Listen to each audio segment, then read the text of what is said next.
ಮಹೇಶ್ ಶೆಟ್ಟಿ ತಿಮರೋಡಿ ಅವರಿಗೆ ಪುತ್ತೂರಿನ AC Stella Varghese ರವರು 3ನೇ ಬಾರಿಗೆ ಗಡೀಪಾರು ಆದೇಶ ಮಾಡಿದ್ದಾರೆ. 3ನೇ ಬಾರಿಗೆ ಗಡೀಪಾರು ಆದೇಶ ಮಾಡಿದ ಕೂಡಲೇ 17 ತಾರೀಕಿಗೆ ನಿನ್ನೆ ಮಹೇಶ್ ಶೆಟ್ಟಿ ಅವರ ಮನೆಗೆ 2.25 ಗಂಟೆಗೆ ಇಡೀ ಪೊಲೀಸ್ ದಂಡೆ ಮಹೇಶಣ್ಣನ ಮನೆಗೆ ಹೋಗಿದೆ. ಯಾಕೆಂದ್ರೆ ಮೊದಲನೇ ಬಾರಿ ಸ್ಟೆಲ್ಲಾ ವರ್ಗೀಸ್ ರವರು ಈ ಒಂದು ಗಡೀಪಾರು ಆದೇಶ ಮಾಡುವಾಗ 55A B ಗೊತ್ತಿಲ್ಲದೆ ಏಕಾಏಕಿ ಆದೇಶ ಮಾಡಿರುವಾಗ ಕೋರ್ಟ್ ಕೇಳಿತ್ತು, ನೀವು 55A ಅಡಿಯಲ್ಲಿ ಈ ಗಡೀಪಾರು ಆದೇಶ ಮಾಡಿದ್ದೀರಾ ಅಥವಾ 55B ಅಡಿಯಲ್ಲಿ ಅಂತ ಪ್ರಶ್ನೆ ಕೇಳಿದ್ರು. 55A ಅಂದ್ರೆ ಒಂದು ವ್ಯಕ್ತಿಯನ್ನು ನೋಡುವಾಗ ಇಡೀ ಸಮಾಜ ಅವರನ್ನು ಎದ್ರಿ ಓಡಬೇಕು. ಯಾಕೆಂದ್ರೆ ಅವರು ಕೊಲೆ ಪಾತಕಿ ಆಗಿರ್ಬೇಕು, ರಕ್ತ ಹರಿಸಬೇಕು ಅಂತ ಒಂದು ವ್ಯಕ್ತಿ ಆಗಿರ್ಬೇಕು. 55B ಅಂದ್ರೆ ಒಂದು ವ್ಯಕ್ತಿ ಭಾಷಣ ಮಾಡಿಕೊಂಡು ದೊಂಬಿ ಎಬ್ಬಿಸಿಕೊಂಡು ಗಲಾಟೆ ಮಾಡಬೇಕು. ಹಾಗಾಗಿ ಸ್ಟೆಲ್ಲಾ ವರ್ಗೀಸ್ ರವರಿಗೆ ಮೊದಲನೇ ಬಾರಿ ಮುಖಭಂಗಾಯಿತು. ಕೋರ್ಟ್ ಪುನಃ ಕೇಳಿತು ಇದು ಎಕ್ಸ್ಪ್ಲನೇಷನ್ ಕೊಡ್ಬೇಕಂತ. ಎಕ್ಸ್ಪ್ಲನೇಷನ್ ಕೊಡ್ಬೇಕು ಹೇಳುವಾಗ ನಮ್ಮ ಇಲ್ಲಿನ ವಕೀಲರು ವಾಸು ಪೂಜಾರಿ ಅವರು ಆ ಪುತ್ತೂರಿನ ಕೋರ್ಟಿಗೆ ಹೋಗಿ ಅಬ್ಜೆಕ್ಷನ್ ಹಾಕಿದ್ರು. ಆ ಅಬ್ಜೆಕ್ಷನ್ ಅನ್ನು ಬದಿಗಿಟ್ಟು ಪುನಃ ಸ್ಟೆಲ್ಲಾ ವರ್ಗೀಸ್ ರವರು 55A ಅಲ್ಲಿ ಕೊಂಡೋದಾಗ ಪುನಃ ಕೋರ್ಟ್ ಅವರಿಗೆ ಇದನ್ನು ಅಬ್ಜೆಕ್ಷನ್ ನೀವು ಇದಕ್ಕೆ ಕೊಡ್ಲಿಲ್ಲ, ಅಟ್ಯಾಚ್ ಮಾಡಲಿಲ್ಲ ಅಂತ ಪುನಃ 2ನೇ ಸಲ ಮುಖಭಂಗ ಮಾಡಿತು. ಈಗ 3ನೇ ಸಲ ಸ್ಟೆಲ್ಲಾ ವರ್ಗೀಸ್ ರವರು ಪುನಃ ಇದೇ 55A ಅಲ್ಲಿ ಕೊಂಡೋಗಿ ಮಹೇಶ್ ಅಣ್ಣನನ್ನು ಗಡೀಪಾರು ಮಾಡಲಿಕ್ಕೆ ಹೊರಟಿದ್ದಾರೆ. ಮೊದಲನೇ ಬಾರಿ ಗಡೀಪಾರಾಗ ಆದೇಶ ಮಾಡುವಾಗ 19/9/2025 ಮಹೇಶ್ ಶೆಟ್ಟಿ ಮನೆಗೆ 5.25 ಗಂಟೆಗೆ ಇಡೀ ಪೊಲೀಸರ ದಂಡು ಹೋಗಿತ್ತು.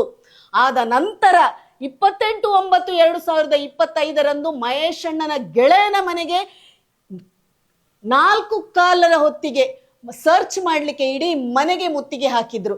ನಾನು ಹೇಳಿದ್ದು 3ನೇ ಸಲ ಸ್ಟೆಲ್ಲಾ ವರ್ಗೀಸ್ ರವರು ಮಾಡ್ತಾ ಇದ್ದಾರೆ. ಯಾಕೆಂದ್ರೆ ನನಗೆ ಸ್ಟೆಲ್ಲಾ ವರ್ಗೀಸ್ ರವರಿಗೆ ಮಹೇಶ್ ಅಣ್ಣನ ಮೇಲೆ ಯಾಕೆ ಇಷ್ಟು ದ್ವೇಷನ, ವೈಯಕ್ತಿಕ ದ್ವೇಷನ ಗೊತ್ತಾಗ್ತಾ ಇಲ್ಲ. ನಿನ್ನೆ 2.25 ಗಂಟೆಗೆ ಮನೆಗೆ ಹೋಗ್ಬೇಕಾದ್ರೆ ಸ್ಟೆಲ್ಲಾ ವರ್ಗೀಸ್ ರವರ ಹಿಂದೆ ಯಾರಿದ್ದಾರೆ, ಸ್ಟೆಲ್ಲಾ ವರ್ಗೀಸ್ ರವರು ಯಾಕೆ ಈ ರೀತಿ ಮಾಡ್ತಾ ಇದ್ದಾರೆ, ಕೋರ್ಟಿನ ಮುಖಭಂಗ ಆಗಿದೆ ಅಂತ ಈ ರೀತಿ ಮಾಡ್ತಾ ಇದ್ದಾರಾ ಅಥವಾ ತಾನೊಬ್ಬ IAS ಕಲ್ತ್ರು ಸಹ ಯಾರದ ಮಾತು ಕೇಳಿ ಈ ರೀತಿ ಮಾಡ್ತೀರಾ? ಯಾಕೆಂದ್ರೆ ನೀವೊಬ್ಬ IAS ಕಲ್ತವರಾಗಿ ಕೋರ್ಟ್ ಅಲ್ಲಿ ನಿಮಗೆ ಕಾನೂನಾತ್ಮಕವಾಗಿ ಯಾವ ರೀತಿಯಲ್ಲಿ ದಾಖಲೆ ಕೊಡಬೇಕಂತ ನಿಮಗೆ ಗೊತ್ತಿಲ್ವಾ? ಯಾಕೆಂದ್ರೆ ಎಲ್ರಿಗೂ ಗೊತ್ತುಂಟು, ದಕ್ಷಿಣ ಕನ್ನಡ ಜಿಲ್ಲೆಯಲ್ಲಿ ಸುಹಾಸ್ ಶೆಟ್ಟಿ ಮತ್ತು ರೆಹಮಾನ್ ಕೊಲೆ ಆದಾಗ ಇಲ್ಲಿ ಒಂದು ಕೋಮು ಸಂಘರ್ಷ ಆದಾಗ ಹಲವರಿಗೆ ಗಡೀಪಾರಿನ ಆದೇಶ ಮಾಡಿದ್ರು. ಆದ್ರೆ ಇದುವರೆಗೆ ಯಾರಿಗೂ ಮಾಹಿತಿ ಇಲ್ಲ ಇವರಿಗೆಲ್ಲ ಗಡೀಪಾರ ಆಗಿದೆಯಾ, ಏನಾಗಿದೆ ಅಂತ ಗೊತ್ತಿಲ್ಲ. ಆದ್ರೆ ಮಹೇಶ್ ಅಣ್ಣನ ಬೆನ್ನು ಇದುವರೆಗೆ ಸ್ಟೆಲ್ಲಾ ವರ್ಗೀಸ್ ರವರು ಬಿಡ್ತಾ ಇಲ್ಲ. 3ನೇ ಬಾರಿ ಸಹ ಸ್ಟೆಲ್ಲಾ ವರ್ಗೀಸ್ ಆದೇಶ ಮಾಡಿಕೊಂಡು ಮಹೇಶ್ ಅಣ್ಣನ ಮನೆಗೆ ಬರುವುದಾದ್ರೆ ನಮ್ಗೆ ಸ್ಟೆಲ್ಲಾ ವರ್ಗೀಸ್ರ ಬಗ್ಗೆ ಏನ್ ಹೇಳ್ಬೇಕು ಗೊತ್ತಾಗ್ತಿಲ್ಲ. ನಾನು ನೀವೊಂದು ಅಧಿಕಾರಿಯಾಗಿ ಇಟ್ಟುಕೊಂಡು ಮಹೇಶ್ ಅಣ್ಣನನ್ನು ನೀವು ಹೇಳ್ತಾ ಇದ್ದೀರಿ ಈ ಸಲದ ಆದೇಶ 55A ಅಲ್ಲಿ ನೀವು ಕಳಿಸಿದ್ದೀರಾ, ಸೌಜನ್ಯ ಹೋರಾಟ ಮಾಡ್ತಾ ಇದ್ದಾರೆ ಮಹೇಶ್ ಅಣ್ಣ, ಪೊಲೀಸ್ರವರಿಗೆ ಬೈತಾ ಇದ್ದಾರೆ, ಗಣ್ಯ ವ್ಯಕ್ತಿಗಳಿಗೆ ಬೈತಾ ಇದ್ದಾರೆ, ಪೊಲಿಟಿಷಿಯನ್ಗೆ ಬೈತಾ ಇದ್ದಾರೆ. ಸ್ಟೆಲ್ಲಾ ವರ್ಗೀಸ್ ರವರೇ, ನಿಮ್ಮ ಹತ್ರ ನಾನೊಂದು ಮಹಿಳೆಯಾಗಿ ಪ್ರಶ್ನೆ ಕೇಳಬೇಕು.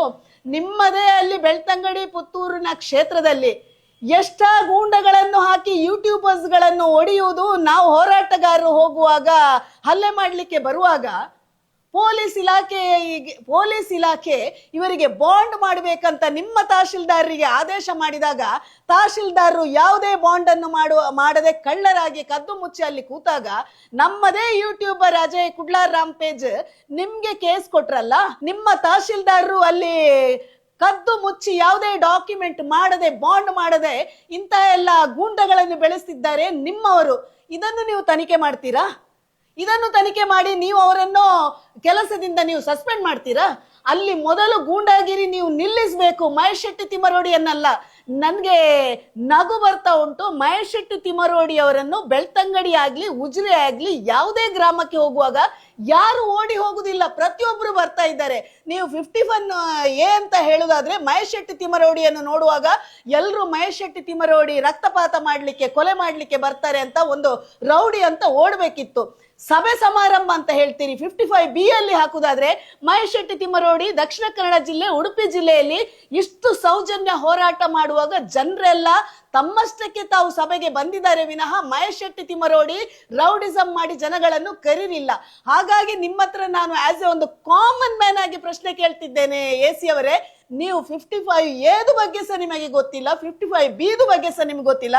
ನೀವು ಈ ಸಲ ಹಾಕಿದ್ದು 55A ಅಲ್ಲಿ ನೀವು ಖಾಲಿ ಮಹೇಶ್ ಅಣ್ಣ ರೌಡಿ ದೊಂಬಿ ಗಲಾಟೆ ಅದೆಲ್ಲ ನೀವು ಹಾಕಿದ್ದು ಕೇವಲ ಒಂದು ರಾಜಕಾರಣಿಗೆ ಮಹೇಶ್ ಶೆಟ್ಟಿ ತಿಮ್ಮರೋಡಿ ಅವರು ಬೈತಾರೆ, ಒಂದು ಪೊಲೀಸ್ ಇಲಾಖೆಗೆ ಬೈತಾರೆ, ಮತ್ತೆ ಗಣ್ಯ ವ್ಯಕ್ತಿಗಳಿಗೆ ಬೈತಾರೆ.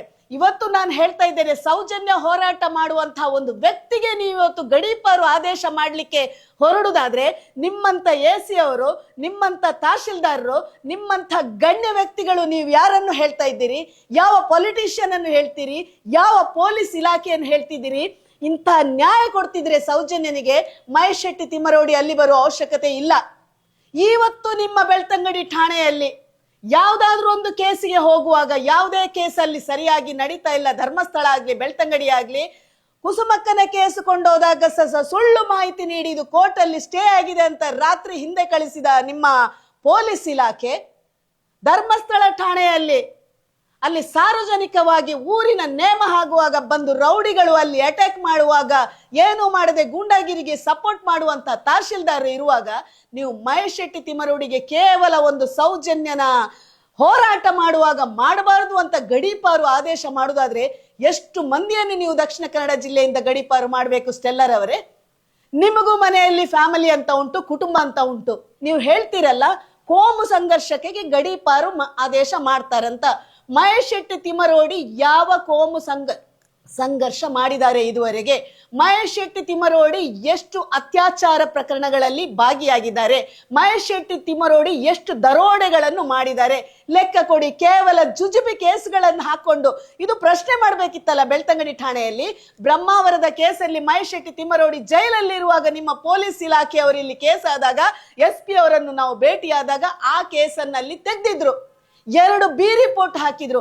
ನಿಮ್ಗೆ ಕೇಸಿನ ಲೆಕ್ಕ ಬೇಕೇಳಿ 13 ಕೇಸನ್ನು ನೀವು ಹೋರಾಟದ ಕೇಸುಗಳು, ಬಂಟಿಂಗ್ನ ಕೇಸುಗಳು, ಇಂಥ ಸಣ್ಣ ಪುಟ್ಟ ಕೇಸ್ಗಳನ್ನ ಹಾಕೊಂಡು ಗಡೀಪಾರು ಮಾಡುದಾದ್ರೆ ಸ್ಟೆಲ್ಲಾ ವರ್ಗೀಸ್ ರವರೇ, ನೀವು ಅಧಿಕಾರಿಯಾಗಿ ಆ ಸ್ಥಾನದಲ್ಲಿದ್ದು ಈ ರೀತಿ ವರ್ತಿಸುದಾದ್ರೆ ಮುಂದೊಂದು ದಿನ ಯಾವ ಹೆಣ್ಣಿಗೂ ಅತ್ಯಾಚಾರ ಆಗ್ಲಿ ಕೊಲೆ ಆಗ್ಲಿ ಆ ಗ್ರಾಮದಲ್ಲಿ ಏನಾದ್ರೂ ಕೇಳುವವರಿಲ್ಲಲ್ಲ. ಒಂದು ಹೆಣ್ಣಿನಿಗೆ ಅತ್ಯಾಚಾರ ಕೊಲೆ ಆದ ಪ್ರಕರಣದಲ್ಲಿ ನ್ಯಾಯ ಕೇಳಲಿಕ್ಕೆ ಹೋಗಿ 13 ವರ್ಷ ಹೋರಾಟ ಮಾಡುವಾಗ ಈಗ ನಿಮ್ಗೆ 2025ರಿಂದ 26ರಲ್ಲಿ ಮಹೇಶಣ್ಣನನ್ನು ಗಡೀಪಾರು ಮಾಡ್ಬೇಕಂತ ಹೇಳುವಾಗ 13 ವರ್ಷದಲ್ಲಿ ಮಹೇಶಣ್ಣನನ್ನು ಯಾಕೆ ನೀವು ಗಡೀಪಾರು ಮಾಡ್ಲಿಲ್ಲ? ಆಗ ಇಲ್ಲದ ಭಯ ಈಗ ಯಾಕೆ ಬಂತು? ನಮ್ಗೆಲ್ರಿಗೂ ಅರ್ಥ ಆಗ್ತಾ ಉಂಟು, ಜನರು ಅರ್ಥ ಮಾಡ್ಬೇಕು. ಇತ್ತೀಚಿನ ದಿನಗಳಲ್ಲಿ ಎಲ್ರು ಹೇಳ್ತಾರೆ ಸೌಜನ್ಯ ಕೇಸ್ ಏನಾಗುದಿಲ್ವಾ ಅಂತ. ಸೌಜನ್ಯ ಕೇಸ್ ಸುಪ್ರೀಂ ಕೋರ್ಟ್ ಅಲ್ಲಿ ಇದೆ, ಮುಂದಿನ ದಿನಗಳಲ್ಲಿ ಸೌಜನ್ಯ ಕೇಸು ಎದ್ದೇಳ್ತದೆ. ಈಗ ಇವತ್ತು ಒಂದು ಆದೇಶ ಆಗಿದೆ ಬಾಲನ್ಸರ್ ಹೈಕೋರ್ಟ್ ಅಲ್ಲಿ, ಕುಸುಮಕ್ಕ ಹಾಕಿದ ಕೇಸ್ ಅಸಹಜ ಸಾವುಗಳ ತನಿಖೆಯ ವರದಿಯನ್ನು ಕೊಡಬೇಕು ಅಂತ ಸರ್ಕಾರಕ್ಕೆ ಹೈಕೋರ್ಟ್ ಆದೇಶ ಮಾಡಿದೆ. ಅಕ್ಯುಟಲ್ ಕಮಿಟಿದು ಬಗ್ಗೆ ಸಹ ಕೋರ್ಟ್ ಅಲ್ಲಿ ಉಂಟು. ಎಲ್ಲಾ ಆದೇಶ ಮಾಡುವಾಗ ಮುಂದೊಂದು ದಿನ ಅತ್ಯಾಚಾರಿಗಳಿಗೆ ಭಯ ಆಗ್ತದೆ.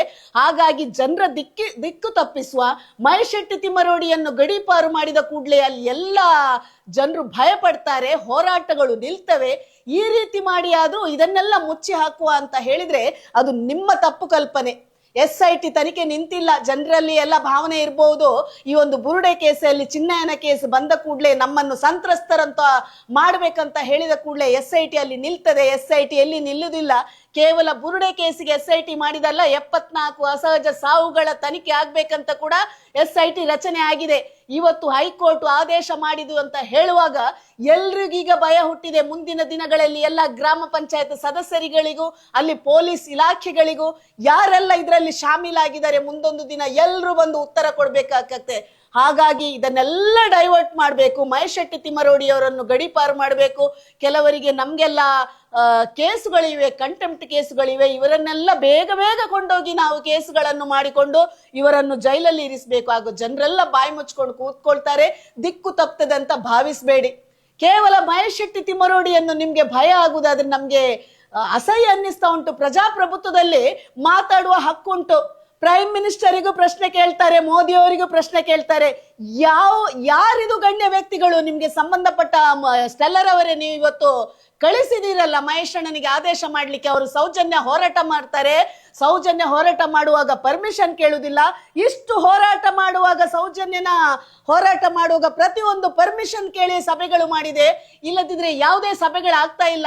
ನಾವು ಇತ್ತೀಚಿನ ದಿನಗಳಲ್ಲಿ ಮಹೇಶ್ ಅಣ್ಣನನ್ನು ಗಡಿ ಪಾರ್ ಮಾಡುವಾಗ ನಿಮ್ದೇ ತಹಶೀಲ್ದಾರರಿಗೆ ಮನವಿ ಕೊಡ್ಲಿಕ್ಕೆ ಬರುವಾಗ ಮನವಿ ಕೊಡ್ಲಿಕ್ಕೆ ತಗೊಳ್ಲಿಕ್ಕೆ ಆಗದ ತಹಶೀಲ್ದಾರರು ಒಳಗೆ ಕೂತು ನಾನು ಇಲ್ಲ ಅಂತ ಹೇಳ್ಕೊಂಡು ನಾವು ಮನವಿ ಕೊಡ್ಲಿಕ್ಕೆ ಹೋಗುವಾಗ ನಮಗೊಂದು 10-25 ಪೊಲೀಸ್ಗಳನ್ನು ಹಿಡ್ಕೊಂಡು ಒಂದು ತಹಶೀಲ್ದಾರನ್ನು ಭೇಟಿ ಮಾಡಿಕೊಂಡು ಮನವಿ ಕೊಡ್ಬೇಕಂತ ಹೇಳಿದ್ರೆ ನಮ್ಮನ್ನು ಭಯ ಪಡ್ಬೇಕ ನಿಮ್ಮ ತಹಶೀಲ್ದಾರರು? ಅದೇ ಮಹಿಳೆಯರು ಕೊಂದವರು ಯಾರು ಅಂತ ಕಾರ್ಯಕ್ರಮ ಮಾಡುವಾಗ ನಿಮ್ಮ ತಹಶೀಲ್ದಾರರು ಪರ್ಮಿಷನ್ ಕೊಡ್ಲಿಲ್ಲ.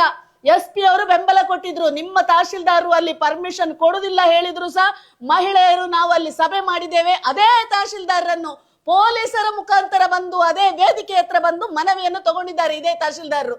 ಈಗ ಗೂಂಡಾಗಿರಿ ಮಾಡುವವರಿಗೆ ಒಂದು ಬಾಂಡ್ ಮಾಡ್ಲಿಕ್ಕೆ ಯೋಗ್ಯತೆ ಇಲ್ಲದ ತಹಶೀಲ್ದಾರರು ನಿಮ್ಮಲ್ಲಿ ಕೇಸ್ ಬಂದಿದೆ. AC ಅವರೇ, ಮೊದಲು ಆ ತಹಶೀಲ್ದಾರನ್ನು ಸಸ್ಪೆಂಡ್ ಮಾಡಿ. ಒಂದು ವೇಳೆ ಮಹೇಶ್ ಶೆಟ್ಟಿ ತಿಮ್ಮರೋಡಿ ಅವರಿಗೆ ಏನಾದ್ರೂ ಬಾಂಡ್ ಮಾಡ್ಬೇಕಂತ ಆದೇಶ ತಹಶೀಲ್ದಾರರು ಮಾಡ್ತಿದ್ರೆ ಎಲ್ಲ ನಿಮ್ಮ ದಂಡ ಹೋಗಿ ಈಗ ಆದೇಶ ಮಾಡ್ಲಿಕ್ಕೆ ಬಾಂಡ್ ಮಾಡಿ ಮಹೇಶ್ ಅಣ್ಣನನ್ನು ಕುತ್ಕೊಳಿಸ್ತಿದ್ರು.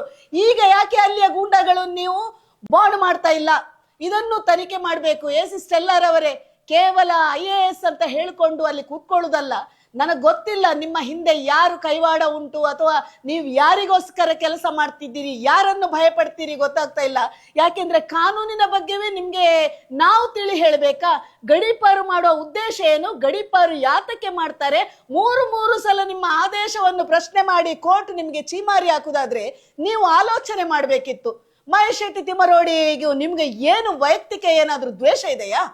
ಯಾರನ್ನ ಖುಷಿ ಪಡಿಸ್ಲಿಕ್ಕೆ? ಹಾಗಾಗಿ ನಮ್ಗೆ ಇಲ್ಲಿ ಪ್ರಶ್ನೆ ಉದ್ಭವ ಆಗ್ತಾ ಉಂಟಲ್ಲ, ಯಾಕೆ ಸೌಜನ್ಯ ಸೌಜನ್ಯ ಸೌಜನ್ಯ ಎತ್ತುವಾಗ ಎಲ್ಲಾ ಜನಪ್ರತಿನಿಧಿಗಳು ಎಲ್ಲಾ ರಾಜಕಾರಣಿಗಳು ಭಯ ಪಡ್ತಾರೆ?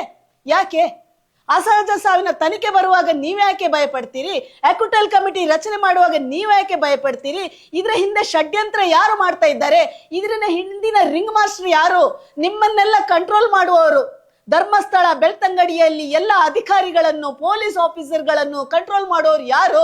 ಒಂದು ವೇಳೆ ನಿಮ್ಗೆ ಅಲ್ಲಿ ಕೆಲಸ ಮಾಡ್ಲಿಕ್ಕೆ ಕಷ್ಟ ಆಗ್ತದ, ದಯಮಾಡಿ ಸ್ಟೆಲ್ಲಾ ವರ್ಗೀಸ್ ರವರೇ, ನಾನು ನಿಮ್ಗೆ ಹೇಳ್ತೇನೆ, ನೀವು ಟ್ರಾನ್ಸ್ಫರ್ ತಗೊಂಡು ಬೇರೆ ಊರಿಗಾದ್ರೂ ಹೋಗಿ.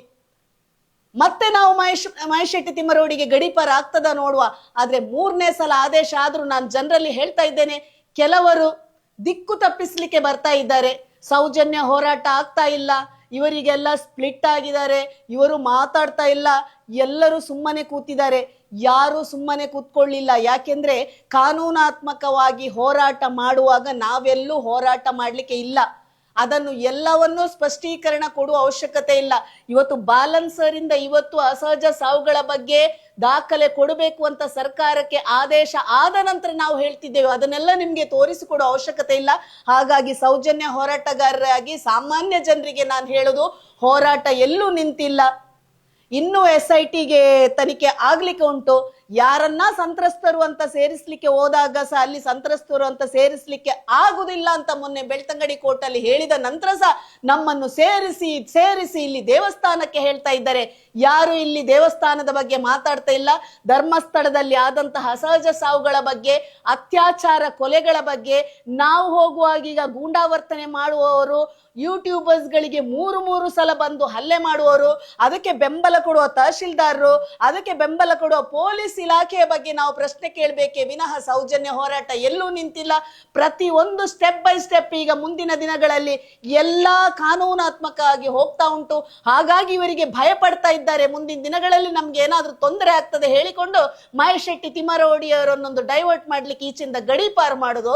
ಮಹೇಶ್ ಶೆಟ್ಟಿ ತಿಮ್ಮರೋಡಿಯನ್ನು ಗಡೀಪಾರು ಮಾಡಿದಾಗ ಮೊದಲು 1 ವರ್ಷ ಆಯ್ತು, ಈಗ 9 ತಿಂಗಳಾಯ್ತು, ಇನ್ನು 6 ತಿಂಗಳಾಯ್ತು. ಸ್ಟೆಲ್ಲಾ ವರ್ಗೀಸ್ ರವರೇ, ಇನ್ನು ನಿಮ್ಮ ಅವಧಿಯಲ್ಲಿ 3 ತಿಂಗಳಾದ ನಂತರ ಮತ್ತು ನಿಮ್ಮ ಆದೇಶಕ್ಕೆ ಬೆಲೆನೇ ಇರುವುದಿಲ್ಲ. ಯಾಕೆಂದ್ರೆ ಕೋರ್ಟೇ ನಿಮ್ಮ ಆದೇಶವನ್ನು ರಿಜೆಕ್ಟ್ ಮಾಡಿ ಕಳಿಸುವಾಗ ಪದೇ ಜನರಿಗೆ ತಿಳಿಸ್ಲಿಕ್ಕೋಸ್ಕರ ಮಹೇಶ್ ಶೆಟ್ಟಿ ತಿಮ್ಮರೋಡಿ ಓಡಿದ, ಗಡೀಪಾರು ಮಾಡಿದ ಅಂತ ಹೇಳ್ಕೊಳ್ಳಿಕ್ಕೆ ನೀವು ಮಾಡಬೇಡಿ. ಒಂದು ಅಧಿಕಾರಿಯಾಗಿ ನಿಷ್ಠೆಯಿಂದ ನಿಮ್ಮ ಕೆಲಸ ಮಾಡಿ ಅಂತ ನಾನು ಹೇಳ್ತಾ ಇದ್ದೇನೆ. ಪ್ರತಿಯೊಂದು ಹೆಜ್ಜೆಯಲ್ಲೂ ನಾವು ಮಹೇಶ್ ಅಣ್ಣನ ಜೊತೆ ಇದ್ದೇವೆ. ಯಾರಾ ಮಾತಾಡ್ತಾರೆ ಹೇಳಿ ಅದಕ್ಕೆ ಬಂದು ಕ್ಲಾರಿಟಿ ಕೊಡ್ಲಿಕ್ಕೆ ಆಗುದಿಲ್ಲ. ಕಾನೂನಾತ್ಮಕವಾಗಿ ಏನೆಲ್ಲ ಆಗ್ತಾ ಉಂಟು ಅದನ್ನು ನಾವು ನಿಮಗೆ ಖಂಡಿತ ಹೇಳ್ತೇವೆ. ಮುಂದಿನ ದಿನಗಳಲ್ಲಿ ಒಳ್ಳೆ ಒಳ್ಳೆ ವಿಚಾರಗಳು, ಯಾಕೆಂದ್ರೆ ಸೌಜನ್ಯ ಪ್ರಕರಣದಲ್ಲಿ ಅತ್ಯಾಚಾರಿಗಳು ಯಾರೆಲ್ಲ ಇದ್ರು, ಯಾವುದೆಲ್ಲ ದಾಖಲೆಗಳನ್ನು ಅಡಗಿಸಿಟ್ಟಿದ್ರು, ಯಾವುದೆಲ್ಲ ನೆಪ ಮಾಡಿದ್ರು, ಇದೆಲ್ಲ ಕಾನೂನಾತ್ಮಕವಾಗಿ ನಾವು ದಾಖಲೆ ಕೊಟ್ಟು ಆನಂತರ ನಾವು ಮಾತಾಡ್ತೇವೆ. ಈಗ ನಾವು ಯಾರು ಮಾತಾಡುದಿಲ್ಲ. ಹಾಗಾಗಿ ದಿಕ್ಕು ತಪ್ಪಿಸುವವರು ತುಂಬಾ ಜನ ಇದ್ರು ಸಹ ಹೋರಾಟ ಹೊಡೆದಿದೆ, ಹೋರಾಟದಿಂದ ಹೊರಗೆ ಬಂದಿದ್ದಾರೆ. ಮಹೇಶ್ ಅಣ್ಣನ ಜೊತೆ ಇಲ್ಲ, ಮಹೇಶ್ ಅಣ್ಣನಿಗೆ ಏನಾಗುವಾಗ ಮಾತಾಡ್ತಾ ಇಲ್ಲ, ಮಹೇಶ್ ಅಣ್ಣನಿಗೆ ಏನಾಗುವಾಗ ನಾವು ಕಾನೂನಾತ್ಮಕವಾಗಿ ಏನೇ ಅವರಿಗೆ ತೊಂದರೆ ಆಗುವಾಗ ಅವರ ಜೊತೆ ಇದ್ದೇವೆ, ಮಾತಾಡ್ತೇವೆ. ಮುಂದಿನ ದಿನಗಳಲ್ಲಿ ಸೌಜನ್ಯನಿಗೂ ನ್ಯಾಯ ಸಿಗ್ತದೆ. ಅಲ್ಲಿ ಅಸಹಜ ಸಾವು ಧರ್ಮಸ್ಥಳದಲ್ಲಿ ಆಗ್ಲಿ ಬೆಳ್ತಂಗಡಿಯಲ್ಲಿ ಏನೆಲ್ಲ ಆಗಿದೆ ಎಲ್ಲಾ ಸಾವುಗಳಿಗೂ ಮುಕ್ತಿ ಸಿಗ್ತದೆ. ಯಾರು ನಮ್ಮ ಮೇಲೆ ಎಷ್ಟೇ ಕೇಸ್ಗಳನ್ನ ಹಾಕ್ಲಿ, ಎಷ್ಟೇ ಗಡೀಪಾರು ಆದೇಶಗಳನ್ನು ಮಾಡಲಿ, ಎಷ್ಟೇ ಕೋರ್ಟುಗಳಲ್ಲಿ ಕೋಟಿ ಕೋಟಿ ಕೇಸುಗಳನ್ನು ಹಾಕಿ ನಮ್ಮನ್ನು ಕಂಟೆಂಪ್ಟ್ ಮಾಡಿ ಒಳಗೆ ಇಡಬೇಕು ಅನ್ನೋ ಉದ್ದೇಶದಿಂದ ಕೇಸ್ ಹಾಕಿದ್ರು ಸಹ ಸೌಜನ್ಯನಿಗೆ ಒಂದು ದಿವಸ ನ್ಯಾಯ ಕೊಡಿಸದನ್ನು ನಾವು ಯಾರು ಖಂಡಿತ ವಿರಮಿಸುವುದಿಲ್ಲ. ಇದಂತೂ ಸತ್ಯ. ಹಾಗಾಗಿ ಯಾರು ವಿಚಲಿತರಾಗಬೇಡಿ, ಕಾನೂನಾತ್ಮಕವಾಗಿ ಎಲ್ಲದಕ್ಕೂ ನ್ಯಾಯ ಸಿಕ್ಕೇ ಸಿಗ್ತದೆ.